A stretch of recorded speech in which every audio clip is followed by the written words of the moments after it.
Your music, your station, CY4Y Radio.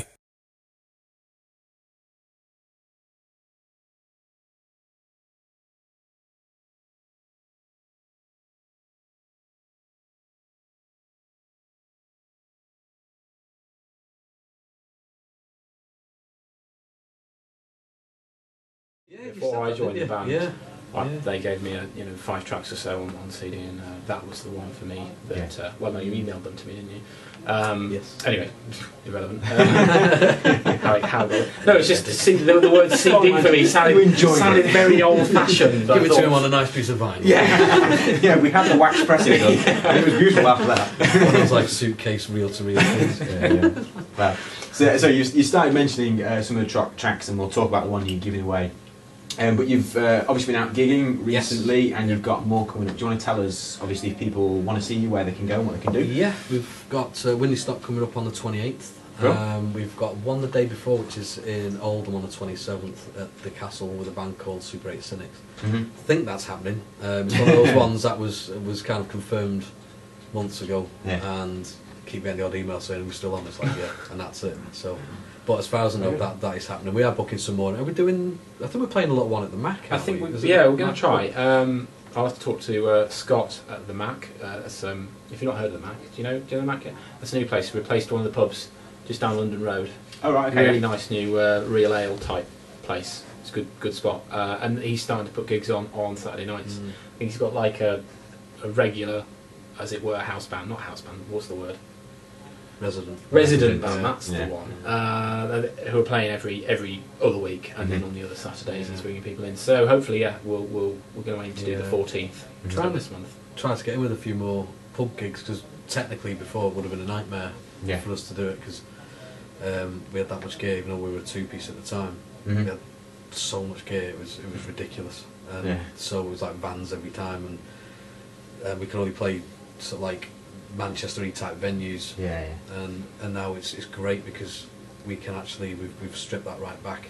So like we played a Snow Goose, once or twice, and Millstone, and it's just brilliant because people go there and it gets rammed, and you can play an amazing venue, something like the Roadhouse or whatever in Manchester, and there'll be 15-20 people there if you're lucky.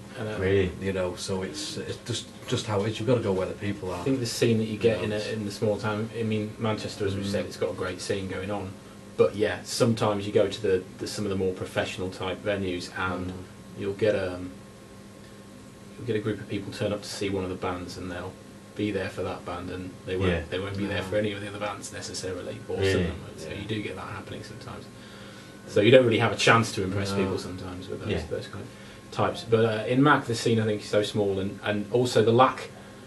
There's no proper music venue in Macclesfield yet. Yes. Which is kind of, it's a bit upsetting in a way. I believe there used to be, but used to be Cuba, I think. I never went there, but I heard a lot about it. But so it's all pubs really. And not that much live music going on. So when we played the Snow Goose, I mean, what an atmosphere! The audience here, absolutely rammed, sweaty as you like, but fantastic. Absolutely loved it. We're spurred on the idea to try. Taking sort of like numbers and contacts at the minute. How it used to be done in the early 80s, the Ian Jury, and it was just pub rock, and that's where all the music was, like Elvis Costello and everything. It was all in pubs, because they couldn't get in the venues at the time. And just go out and do it. Yeah, and there was people in there, and there's got to be venues that can put on music where people go on a Friday, Saturday night, regardless of who's on, just to go in, have a pint, listen to some music. They're the ones that we're looking for, and I know there's a few down in Stoke, and we're trying to get 4 or 5, 6 maybe. So create that up around here. That's what you're trying to do. And try follow the crowds, because like I said, it's just hard to you can traipse off to some really nice venues 200 miles away, and there's going to be 30 people there if you're lucky, and you don't get paid, which we all realise, you got to kind of do things for nothing. You've got to, you've got to. I mean, and what's the point in us? There's not too much point in making that trek to make connections with, fine music fans in, say, Newcastle. Great.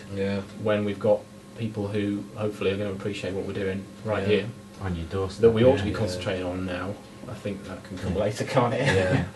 Plus, I mean, these days, of course, with the internet. Yeah, we talked about obviously your live gigs there. You are obviously in a number of forms of media. You were talking about you're in a film coming up. Is that right? Do you want to tell us what the film was called and tell us a bit about it? Yeah, sure. It was called Manchester Beyond Oasis. It's done by Serious Feather, and it is a documentary going on about the underlining bands and scene that there is underneath what you see out front, like Oasis, like Elbow, and so on and so forth. And it's everything from... I was surprised because I'd never heard of pretty much hardly any of the bands, and I've been stuck in Manchester for the last 10 years with bands, and I was amazed at the quality, the budget that some of them have, even though it didn't seem to, like the video quality that they've submitted, and just pure, really good raw talent, everything from folk to hip hop to to ourselves. It's so it's kind of an honour to be on that, and to be involved and to be asked to be involved in it, because we thought that we fit that scene quite nicely. I was going to say that you said that actually there's a really good eclectic mix in sort of the Manchester scene that they were trying to get across in this video as much as anything else. Yeah. But there's quality in all elements of it. Absolutely. I mean, it's the quality is right up there with the likes of Elbow. Creative and everything else. And it's some of them are coming. I think one of them, Ren Harvey, is it? I think she's just been on Jules Holland. Oh wow! A couple of weeks ago, months ago even. So she's one of them that has come up. She wasn't. She was talked about on it, but she didn't have a little part in it. Yeah. So it is breaking through. Yeah. Yeah, they talk about how there's a lot of incredibly talented sort of support people as well, not just the musicians.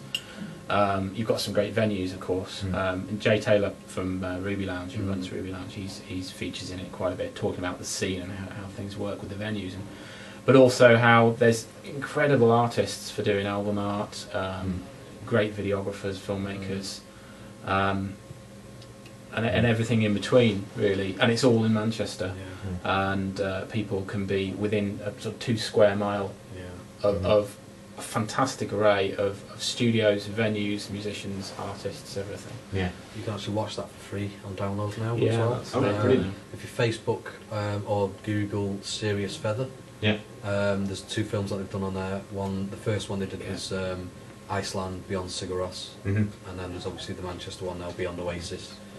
Both really worth a watch. Do you want to hit on something? I was looking on your Facebook page and you were saying great videographers, and I saw your video for, I think, 711. Oh, 711, yes. 711. Yeah. That looks brilliant. That was great. Was that great fun to do? It was. I mean, I recommend anyone to go and look at it. Oh, you were was that great fun? No, I was not. No, I wish I had been. Well, I had this idea I've always liked the thing of when you have no budget, you think, right, what can we do?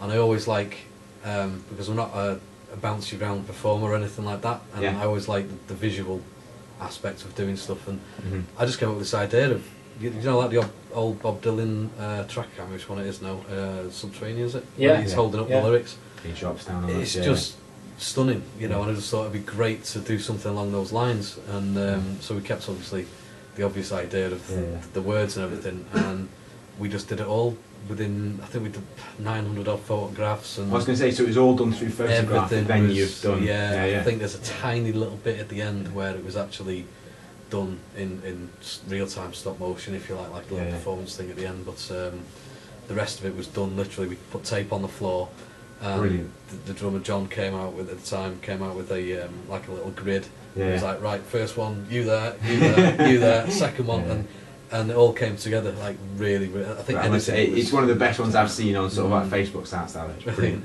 I mean, we've been going for a while. Really interesting, guys. But I want to make sure people know, obviously, where they can go and find out more about you. So, what's the best place if they like what they've heard here, like what they hear on Mike's show? Where can they find out more about you? Obviously, there's the old MySpace, which is still happening. I think, hopefully, which is myspace.com. This is the Christophers. There's our website, which is www.thechristophersmusic.co.uk, and then there's the Facebook pages. If you just Google the Christophers, and there are also links on the other pages as well, the other sites. So everywhere, you're taking over the world. we're not the Christophers brothers. No. There's someone posted on for a joke the other day. They're like, 8-year-old kids, but they've got hair, you know what I mean? So it's like... Just rubbing it in as well. Oh, mistake, you know what I mean? Causing problems. 8-year-old Jonas Brothers or something like that. Yeah, brilliant. And you mentioned it just in passing, you've got a release coming up soon. What's that and how can people get hold of it? That is out on the 23rd. It's a free download. It'll be on iTunes. It'll be on our SoundCloud, Amazon, Spotify, everything. Yeah. That's every downloadable site. And the title again? Wisdom. Wisdom. Fantastic. Yes. Thank you very much. I've taken a huge amount of your time, guys. Thanks very much for coming on. Thank you. If you like what you hear, make sure you tune into Mike's Local Music Lowdown. The Christophers will be on with him tonight in just a moment. I'm sure we'll play plenty of their music in the future. Your music, your station, CY4Y Radio.